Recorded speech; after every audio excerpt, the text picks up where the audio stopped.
Welcome everyone to the new Oliver School. We are so excited. This is going to be our last official tour because things are very, very close to completion here. And the ribbon cutting is only next month. It is July 2025. We have Nate and Alex with us to walk us around and show us some really exciting details on this beautiful project. Welcome, guys.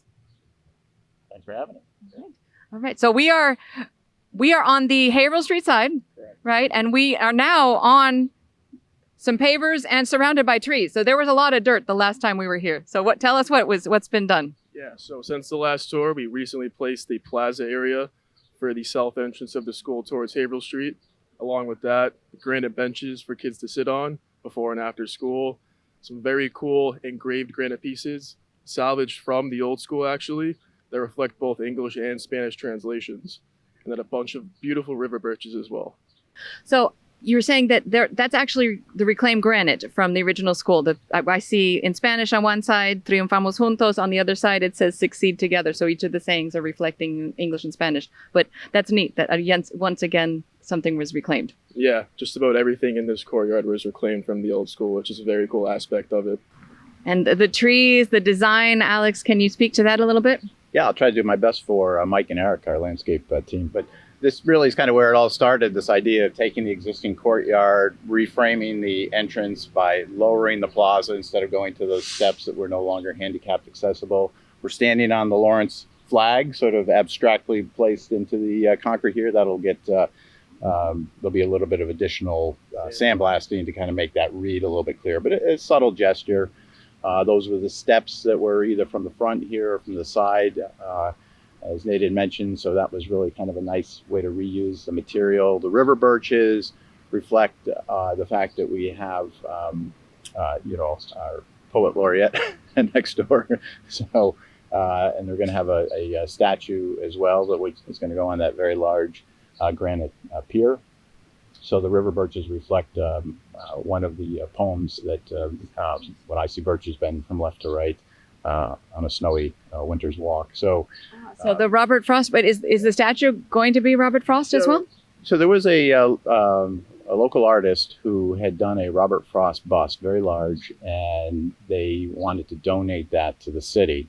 And so some local folks in the Historic Commission arranged for that, worked with us to place that in the appropriate location. So you're getting a little bit of the best of the old and the new here, right? We're trying to respect some of the history and the adjacency of Robert Frost's home next door, but also making sure that the new students and new Lawrence is reflected with the Spanish language and really kind of connecting those two across time. So, and these birches will really be beautiful. They'll be more of a filter tree, right? So we're not going to hide the beautiful effort that was put in to restore the facade, right? We want to actually sort of be able to see through that sort of lighter leaf structure. So that's a big part of it. Consigli did a great job of really working with their team to, as we talked about that, rebuild parts of the facade so you wouldn't even know that was new compared to what was old. So.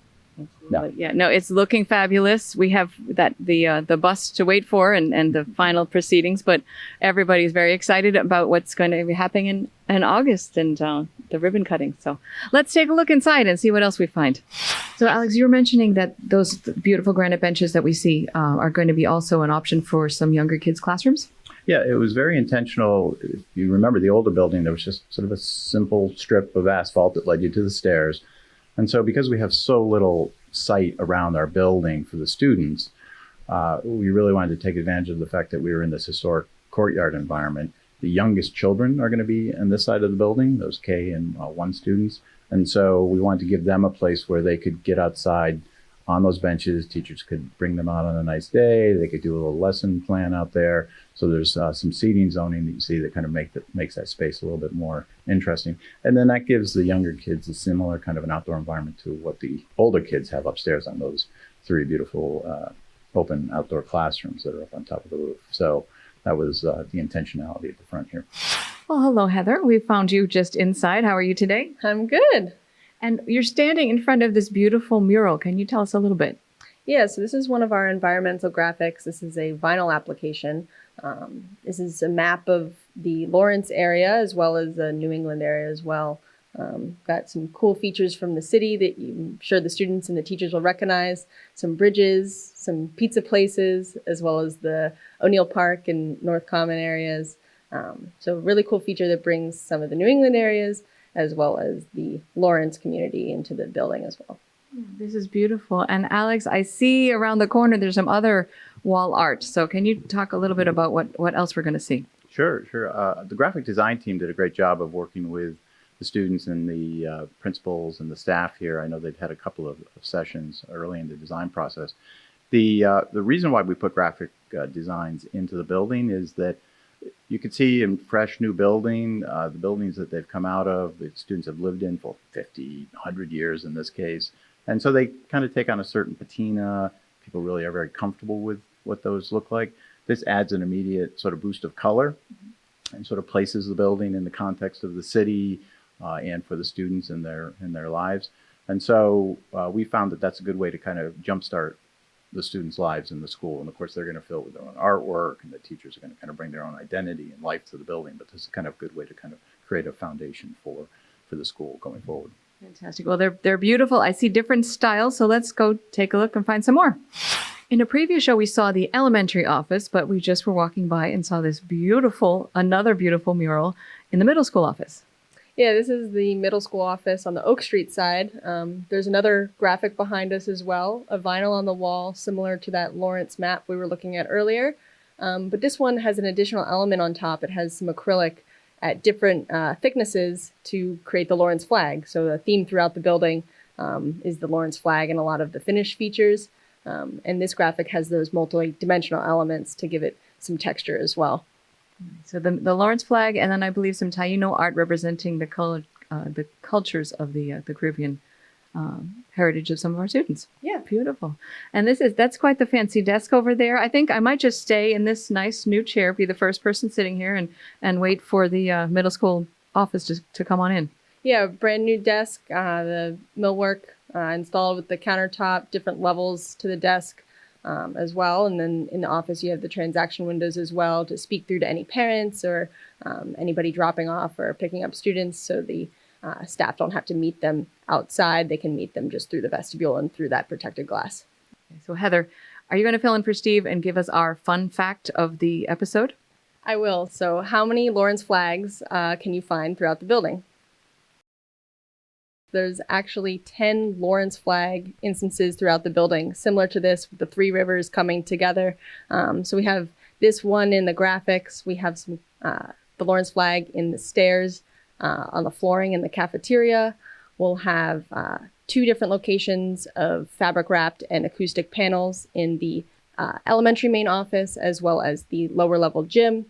And then outside, as Nate and Alex touched on earlier, there is the Lawrence flag in the concrete, which will be sandblasted to create some texture out on that South Courtyard Plaza.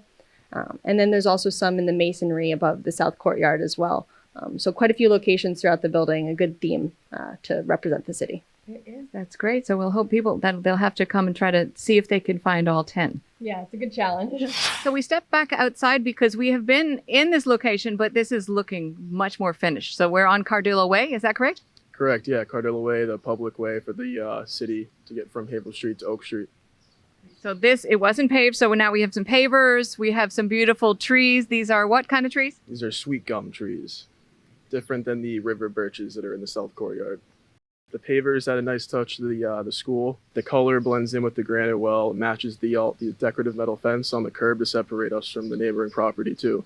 And the fence is my favorite aspect, to be honest. It kind of adds a new but old look to a typical fence you'd see at a school with the cast iron material but painted to match the colors of the school. Very pretty, yeah. No, all the details are really impressive. So we're still on Cardella Way, and this was a very different stair before, correct? Yes, previously it was a stair up into the building, and now it's 2 steps down onto the first floor. And what we're seeing in the glass area, if I understand right, that's actually part of the glass is the bottom of the second floor then? Correct, yeah. So this whole curtain wall system has the whole first floor. There's a little bit of a peek up window into the second floor as well, so kids up there can peek outside. Okay. So we've been talking about some beautiful colors and finished features. So here up on the third floor, we have something a little bit different style, correct? Yeah, different from some of the other graphics we took a look at. This is a high pressure laminate graphic, which is resin and paper under a lot of pressure and a lot of layers. It's pretty durable, actually, for paper. But we're on 3, so this is the yellow floor. So the graphic itself has yellow elements as well, and also the label for the level. But there's other graphics throughout the building at some of the display case areas with different quotes, and those are high pressure laminate as well. But this style of graphic is at each of the stairwell entrances on the corridor side from each floor. I see a quote by Malala Yousafzai. Lots of thoughtful details. I keep saying that, but it's really beautiful. Yeah, similar to some of the engraved curbs and the landscaping out in the south courtyard, those quotes as well around the display cases. There's 2 on each level, and one is in English and the other is in Spanish. So it plays to that, different languages for the students here as well. Lots of bilingual folks here, yes. So Alex, we're walking past the sinks that we've seen before, and there's some new signage just here as well. Can you tell us what this is about? Sure. So part of the graphics program also includes, as you know, the school is going to be LEED certified. And so that certification process also, in an educational environment like a school, it's great to explain these things to teachers, staff, and students so that they understand why there are automatic, valves on the sinks and flushing valves and such not. Why that's important with potable water to sort of save it in this particular case. There's also signs up for both the landscape and stormwater outside and for the air systems and the clean air throughout the building as well. So some of those things have been explained in an educational manner in the building as well. Nice. Yeah, so it's so important these days to save water, to save energy. It's great that the kids have a lesson right on the wall. Exactly. Yes, it could be part of the science curriculum. Teachers can sort of roll this into some of the teachings that they're doing during the classwork as well. Alex, the last time we were up on 4th floor, I was trying to figure out why these things were hanging, but now with some furniture in, I'm getting it a little bit more. Yeah, a little more self-evident. So yeah, these are some of our science labs and maker spaces that are incorporated into the middle school program. This is really great to see. Hopefully you can see that everything's on wheels. That's actually a mandate at the state, but we've been doing that for years, even before that became mandated, so that the furniture can be kind of easily moved around for the teachers to set up different programs within the science curriculum. You can see there's a lot of technology in the space. You can see that there's power and data that comes out of the ceiling to keep the floor unencumbered. And then you can also see outside that we were able to get these outdoor learning environments and spaces. There's a chalkboard out there. There's the ability to go right out the door and out to that space, all controlled by the teachers. We have some planter boxes so that, simple biology, teachers can help the students to start growing things in the early seasons, see what survives into the fall and winter. And you'll notice also that even though we have a fully air-conditioned building, we also have some operable windows. So just on those nice shoulder days when you do have appropriate temperature and humidity, not today, you can actually crack those windows open, and it just kind of, people feel a little bit more kind of in touch with their environment in these kinds of classroom environments. So, and then some solar shading as well. We want as much daylight in here as possible. We are trying to control some of that as we kind of, the building faces directly south in this exposure. So. A lot of different so southern exposure, that's a lot of sun coming in, which is great for that. What we were talking about, the LEED certification, using natural light, all of that is all part of it, correct? Yeah, and the goal is to control it as much as possible. So, the way the glass is, very technically tuned glass with, its shading coefficients and some of the technical aspects of the multiple layers of glass to kind of control that. So, yeah, we do as much as we can to kind of bring as much daylight into the buildings as possible. I stepped into a classroom and I found Steve. Hi, Steve. Good morning. Yeah, great to be here. Just sitting here waiting for the first day of school. Okay. Well, you're in a classroom. You're at a nice desk, new furniture. The place is coming together. Yeah, it's really looking amazing. Great to have occupancy in the building and to be complete with construction. Touching up the last few things within the school, but even better now that there's furniture and tables, desks, chairs, all that good stuff to really make it feel like a school and feel complete. Yes. Yeah, we've had a really nice tour today, seeing lots of the finished things. So we're just missing the students and teachers. Yep, a couple pens and pencils and notebooks and ready to go for school.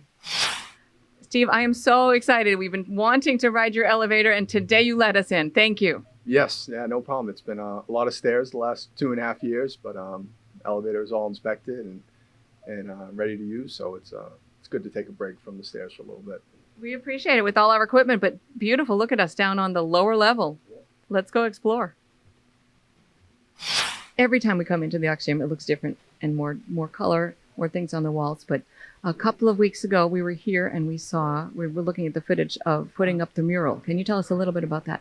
Yeah, over the course of your visits, we've seen a lot of progress in this Ox Gym. So most recently, the mural from the old Ox Gym was restored. So it was actually restored at Poco Bene's office across the river in Lawrence. So a real local company took the mural down in 2022. Way back, first couple months of the project was one of the first things we did here. Took that mural down. They've been restoring it ever since, and just last month they put it back, and now you can see it right above the stage area. Yes, yeah, we were up on some scaffolding because it's up pretty high, as you can see over the stage area where it used to be. But now there's some other things, and right under there we have a quote, a Longfellow quote. And can you tell us a little bit about the designs and the things that have been installed? Yeah, definitely. So the quote just under the mural was added. It's another piece of acrylic. So added that in the old gym, bring that back to the new. And then we have acrylic athletes as well, of all sort of different cultures throughout the building in this Ox Gym area, different athletes. You got Al Horford from the Celtics, probably a name a lot of these kids will know. So yeah, it'll be good to see that here as well. Absolutely, yes. And over your shoulder, we have Simone Biles, who, and he was watching the last Olympics as well. Exactly. So hopefully for some inspiration for the kids as they're doing gym class here in their elementary and middle school. Definitely. So we have the combination of the gym, the stage, the theater, the old and the new. This is where the whole, kind of in the center of the building almost, where all that design work came together. Yeah, center of the building, multifunctional space. So good place for everyone to come together as a school. Well, the gang is mostly here. We are missing a couple of folks who've helped us through the course of all of these tours through the Oliver construction. But today we saw so many beautiful things. I know the public is very excited to come and tour. So we've been trying to provide that with you with all of these wonderful folks giving us details. So thank you all. We appreciate all the time you've taken and all the information that you've shared with us over the last few months. And congratulations. Well done.